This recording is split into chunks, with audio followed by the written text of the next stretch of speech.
Hi, this is Patrick with Patrick Henry's Red Hill, helping to answer that question, who is Patrick Henry? Well, Patrick Henry was a man who was once described by John Adams as the Demosthenes of his age. Now, Demosthenes was an ancient Greek statesman, a brilliant orator. He once said that all speech is in vain, it's empty, unless accompanied by action. Well, in this story, we're going to learn about Patrick Henry, himself a brilliant orator, himself just 1 month removed from his probably most famous words, give me liberty or give me death, actually less than a month removed. And we're going to learn how he put action to his words.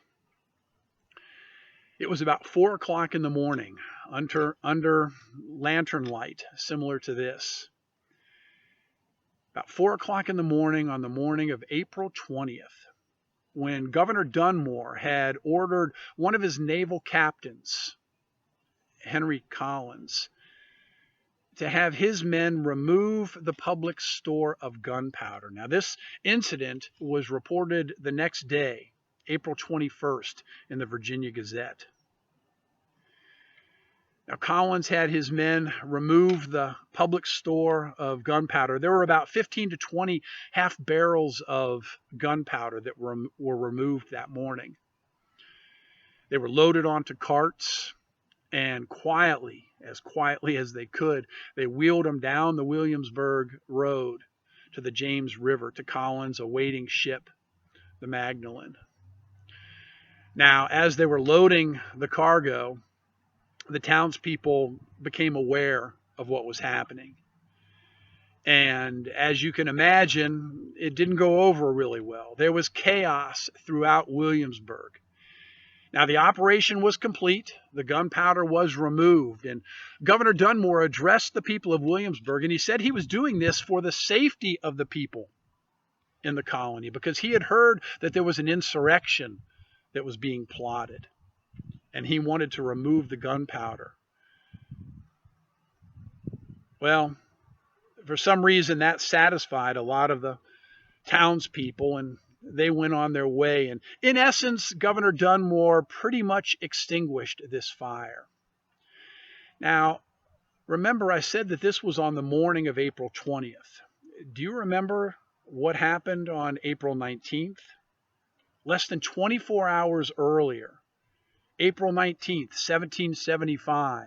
That day is remembered as the day where the shot heard round the world was fired.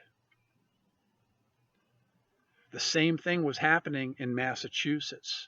The government had gone to a public storehouse, or attempted to go to a public storehouse, but they were met by colonists in Massachusetts, armed colonists, and a battle broke out and a shot was fired. And in essence, the Revolutionary War was started.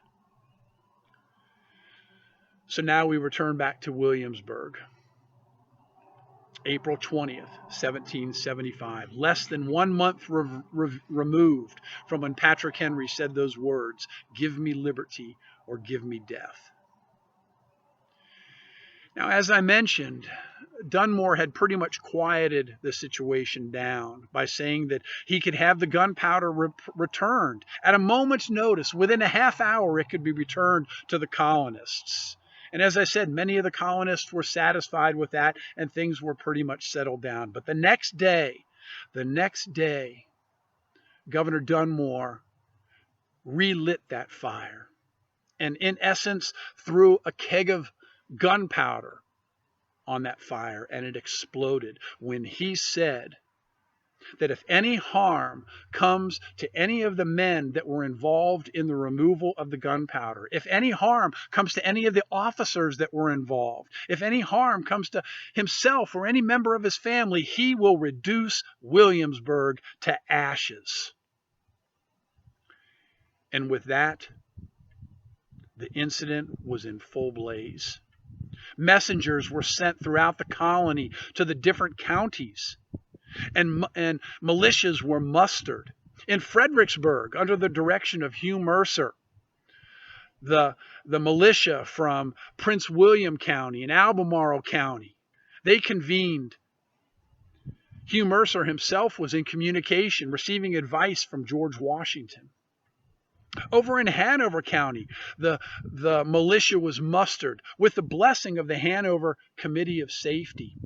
It was under the leadership of Colonel Samuel Meredith. That was Patrick Henry's brother-in-law. Colonel Meredith, once the militia had been mustered, he removed himself from command and gave the command of that militia unit to his brother-in-law, to Patrick Henry. That set the stage for something that we're going to be talking about in the next video. We will be talking about how Patrick Henry committed, according to Thomas Jefferson, the first overt act of war on Virginia soil. This is Patrick with Patrick Henry's Red Hill, helping to answer that question: who was Patrick Henry?